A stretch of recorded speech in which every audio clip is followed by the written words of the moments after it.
இன்பமான வாழ்விற்கு இணைய வழி ஆலோசனைகள் இந்த நிகழ்ச்சியின் வழி உங்கள் அனைவரும் சந்திப்பதில் மிகவும் மகிழ்ச்சி. வணக்கம். நான் வைத்தியர் அகஸ்தியரதி லட்சுமிகாந்த்.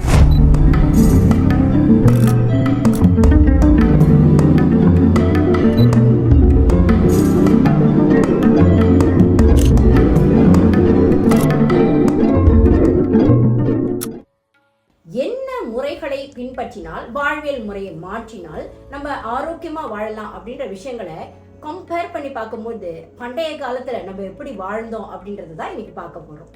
இதுல அடுத்தது பாத்தீங்க அப்படின்னா நோ டு ஆல்கஹால் அப்படின்னு சொல்லியிருக்காங்க. மதுபானம் என்பது நம்மளுடைய ஆன்மீகத்துல நம்ம எடுக்கக்கூடாது அப்படின்னு நம்ம சித்தர்கள் சொன்ன ஒரு விஷயம்தான்.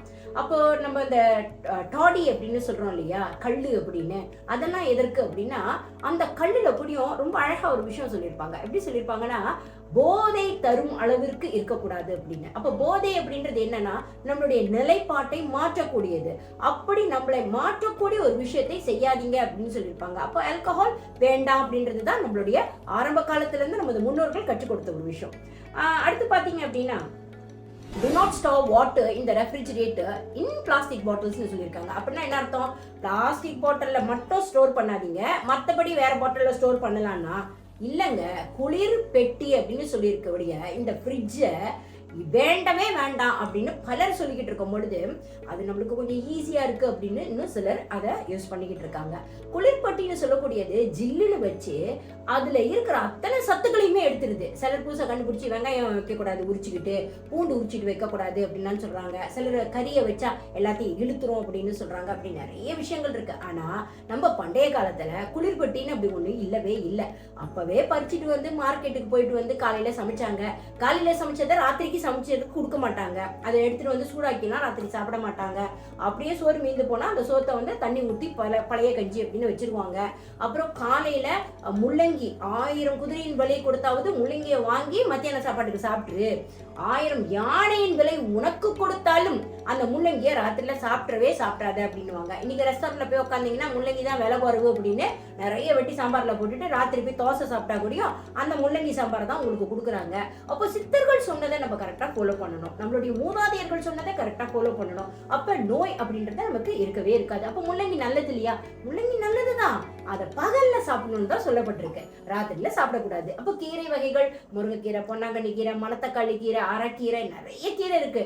முளைக்கீரை, குப்பைக்கீரை, குப்பைமேனி, அவ்வளவு கீரை இருக்கு இல்லையா?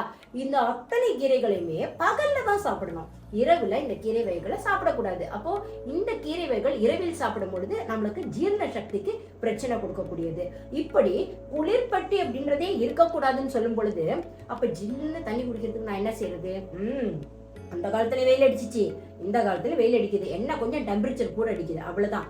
ஆனா நம்ம உள்ளதான் உட்கார்ந்துருக்கோம். அந்த காலத்துல வெயில்ல தான் மேக்சிமம் வேலை செஞ்சாங்க, உடல் உழைப்பு இருந்துச்சு. இன்னைக்கு நம்மளுக்கு புத்தி தான் அதிகமா உழைக்குது. அப்போ அந்த காலத்துல அப்படி வரும்போது தண்ணி குடு, அவனுக்கு கொஞ்சம் எதமா வெயில்ல வந்திருக்கான் பாருன்னா மோர் கொடுப்பாங்க. அப்புறம் என்ன கொடுப்பாங்க? பானகம் கொடுப்பாங்க. அப்புறம் என்ன கொடுப்பாங்க? இளநியை வெட்டி போடுறா அப்படின்னுவாங்க. இதெல்லாம் உடலுக்கு நல்லது செய்யும், தொண்டைக்கும் இதமா ஜில்லுன்னு இருக்கும். வேற என்ன பண்ணுவாங்க? மண்பானையில கொஞ்சம் தேத்தாங்கொட்டையும் வெட்டி வேரியை தட்டி போட்டு அதுல தண்ணி போட்டு வச்சிருப்பாங்க. சில சமயத்துல அதை ஒரு துணியில முடிஞ்சு கூட போடுவாங்க. இந்த தண்ணி வெளியில பாத்தீங்கன்னாலே அப்படி ஜில்லுன்னு இருக்கும், கையை வச்சீங்கன்னா அதை எடுத்து குடிப்பாங்க. அப்போ தண்ணீர் குளிர்ச்சியாக வேணும் குடிக்கணும் ஆசையா இருக்கு அப்படின்னா அந்த காலத்துல நம்ம மூதாதையர்கள் என்ன செஞ்சாங்களோ அப்படி நீங்க செஞ்சீங்கன்னா நிச்சயமா ஆரோக்கியமான வாழ்வு வாழலாம் என்ற எண்ணத்தோடு உங்களுக்கு விடைபெறுகிறேன். நன்றி, வணக்கம்.